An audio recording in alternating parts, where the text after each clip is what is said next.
don't really think of it as a competition because, basically you are out here competing for the attention of certain customers, but when it comes down to it, it's all up to the individuals who choose, who decide. Choice, it's all up to them as to what their proclivities are and what they're into at that moment in time. So you may go with that one person, or you may consider them a regular client of yours, but for some reason they decide to go another way. It's no big deal for me, really. It does kind of not hurt, but it kind of does put a damper on my spirit, so to speak, but I'm not going to let it get to me. So how many hours are you out every night walking or standing?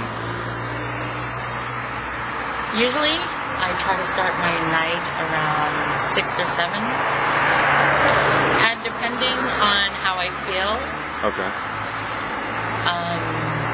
I'll usually end around 5 in the morning. Sometimes. So you're talking about 11 to 10 hours. Sometimes I won't stop until 9 or 10 o'clock in the morning. Just depends on whether or not. If I'm doing really good, then I'll try to milk it for as much as it's worth, for as I can. And if it's really slow, I'll try to stay out for as long as I can to see if anything would happen later on. Is it paying the bills? Do you have to meet a certain amount of money? You have to make a certain amount of money every day, or?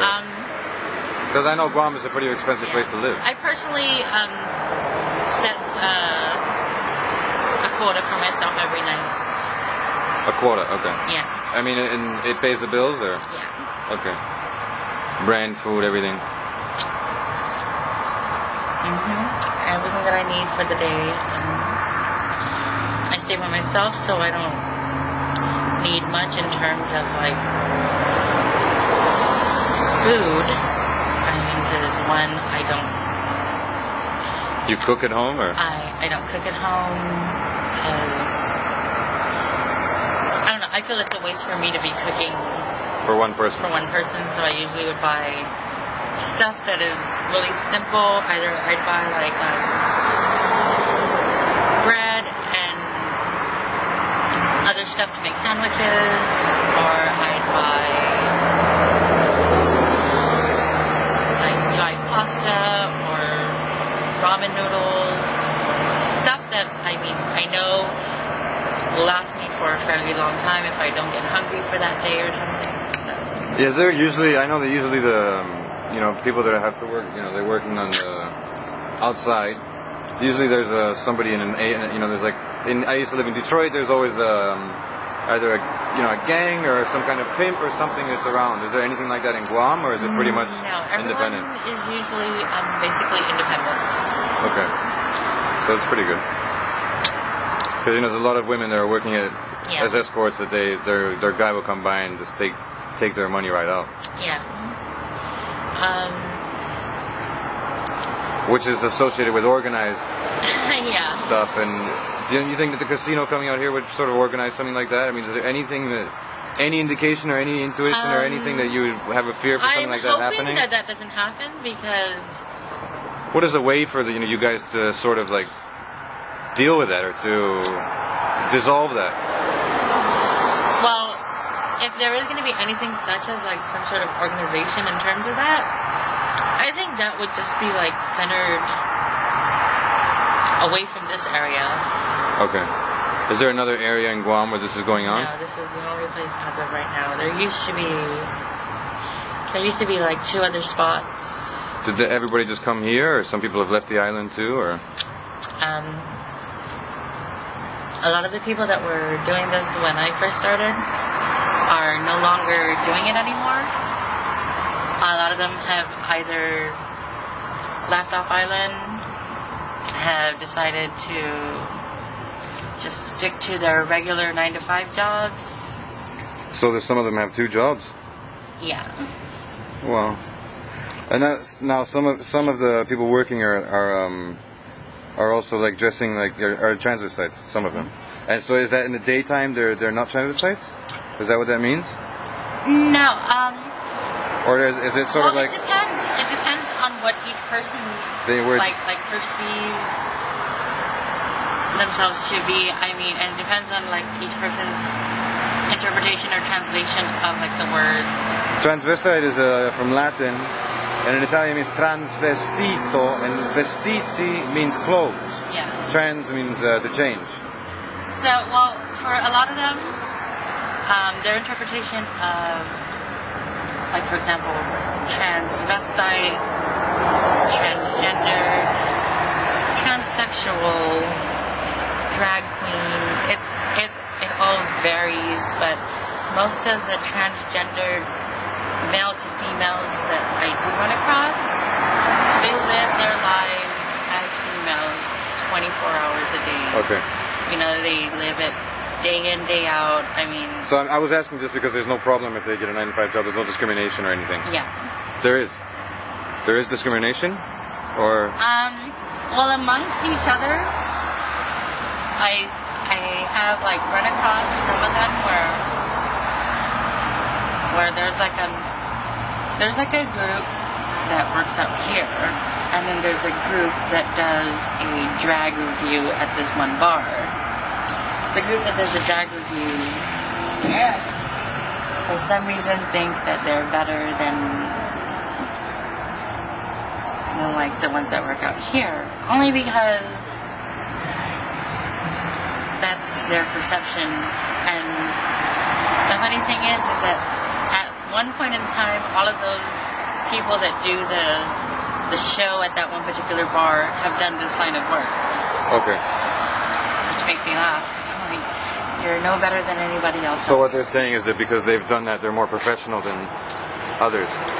Not because that they've done it. It's because they stopped doing it and they feel that they don't need to do it, which is funny.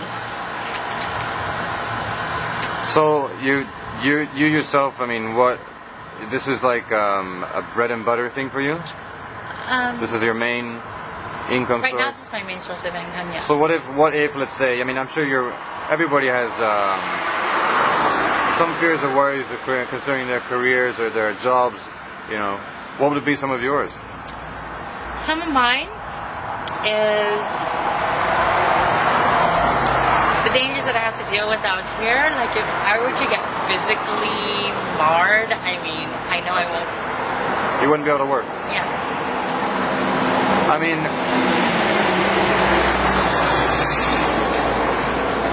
has that anything like that ever, you know, come close to anything like that? I have actually run across where I was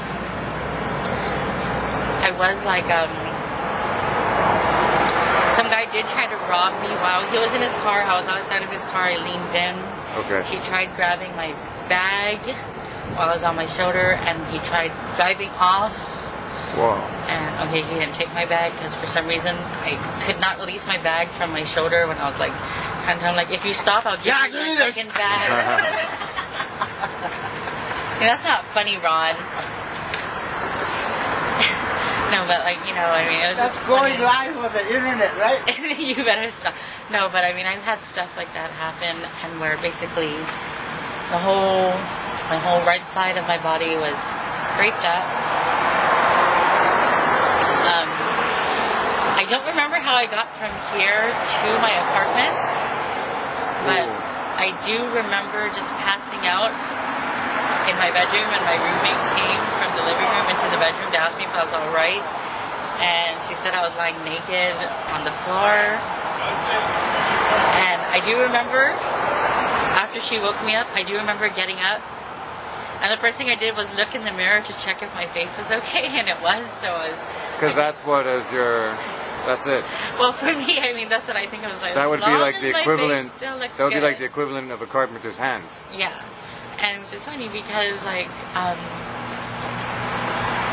mean, I use my hands a lot for like other things. I mean, in this line of work, but for art. Yeah, I'm a weaver for one thing. I'm a dancer. I'm also like a artist doing like in sketching, and so I mean that kind of worried me. But it was my right hand, and I'm left-handed, so I was like pretty cool with that.